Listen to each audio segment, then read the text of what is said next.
I've got my speech up my sleeve. All right. Thank you for coming. Moms provide space. This space for freedom. The space for peaceful protest. Behind every successful movement, every successful husband, every family, and every child is a mom that provides space for growth, development, and freedom. Freedom for possibilities. Freedom to fail, and then to learn and grow, and eventually to succeed. Freedom even to get sick or to get injured. But through her nurture and care, to get well and to get strong. Freedom to be poor in possessions, but rich in spirit, so that those in her care can find good, meaningful work that makes them better people and allows them to make our community better. Humans are strengthened and made wise by enduring trials and taking risks. Government wants to keep us in bubbles in the name of security and safety. But we see increasingly that whatever government does in the name of safety only makes us sickly, weak, and dependent. Freedom-loving people are disgusted by this false security and wholeheartedly reject a life without risk and personal responsibility. Moms are the first ones responsible for their children's health. However, we are challenged right from the birth of our children to give up more and more of that God-given responsibility to government officials and their government-funded health authorities who want to tear that responsibility out of our hands. The mothers. It has become the constant fight of the responsible mother to stand up against this intrusion into our domain and to retain the right and responsibility to choose what is best for our children. So if you wonder how a simple mom can run a public march in the face of incredible opposition, threats of violence, and aggressive intimidation from police and self-righteous politicians, I'll tell you how. We've had practice!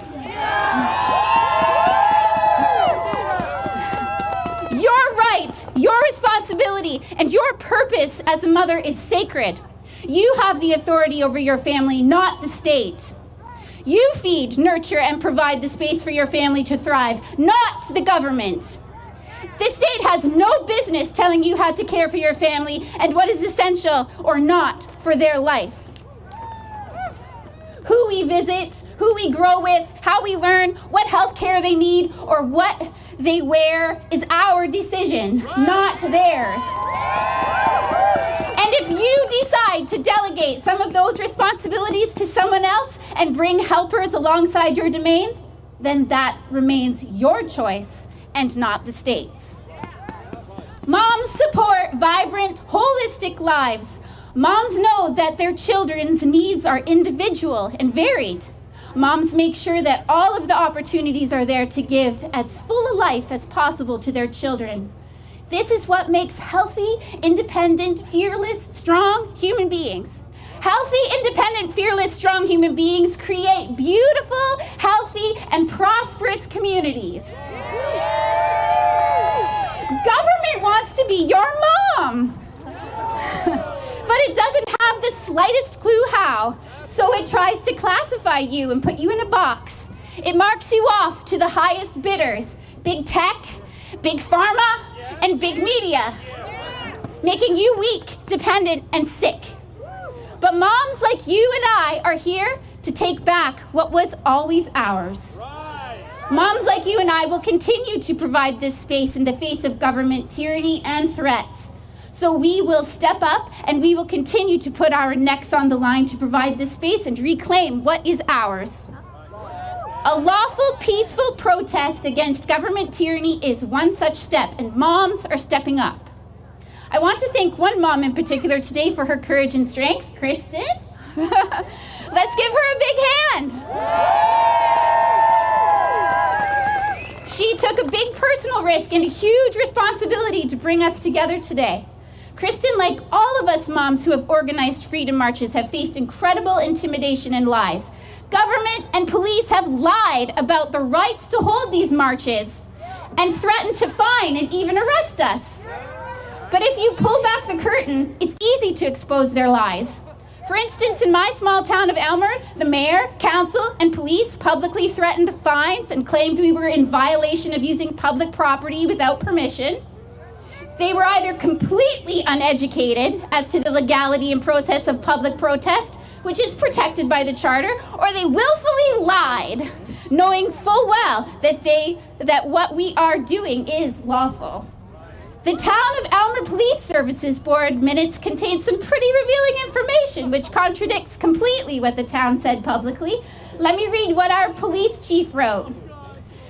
Quote, "We cannot enforce the anti-face mask as it would not be prosecutable in court." End quote.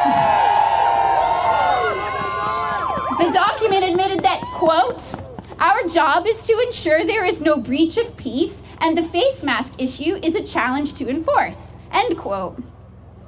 And finally, saying that we, who have done our homework and already know, he says, quote, "The Charter of Rights would take precedence over bylaws or temporary orders." End quote. So let me repeat that one for the people in the back. The Charter of Rights will take precedence over the bylaws or temporary orders. They know! Yet publicly they will spout off nonsense about all the violations that moms and families like you and I are committing because an eager media gobbles them up, and most people are not willing to do their homework or lack the oxygen to understand such fundamental freedoms. We are done asking for the state permission to live and thrive as families. We are done with the bureaucrats recklessly intruding into our domains. We've had enough of the lies from public health and government officials that are shutting down our economy and our freedoms. We reject and we resist Canada being fundamentally and structurally reset, reimagined, and readjusted by the likes of the World Economic Forum, the World Health Organization, the World Bank, and their lackeys in our government today. We reject the tyranny of the Trudeaus, the Fords, the Holders. We stand up against small-town mayors who have seized upon the fear of a media-addicted population to bring this tyranny into your life. We reject the lies we're being sold. We hereby state that we are taking back our rights, our responsibilities, and our freedoms. What is your freedom worth to you? What are you willing to risk to reclaim your freedom and your children's freedom? I'm willing to risk a lot, too. Hell hath no fury, like a mom who's been told that she can no longer take care of her family, that she's no longer essential. When we get mad, we get busy. There's lots of things we can do, and what you're already doing, so keep doing them. Do the things that you're good at, and don't worry about the things you're not good at. Others will do those. Most of all, don't be afraid and don't back down. Take back your life and take back your freedom, not just for yourself, but for the whole of humanity, which stands at a crossroads and looks to moms like you and I for how to move forward. We will give you the space to exercise your freedom and speak clearly, and we will always provide. You are essential, all of you. God bless you, Kristen, and God bless all the moms, all the families, and all of you who stand together with us today. Thank you.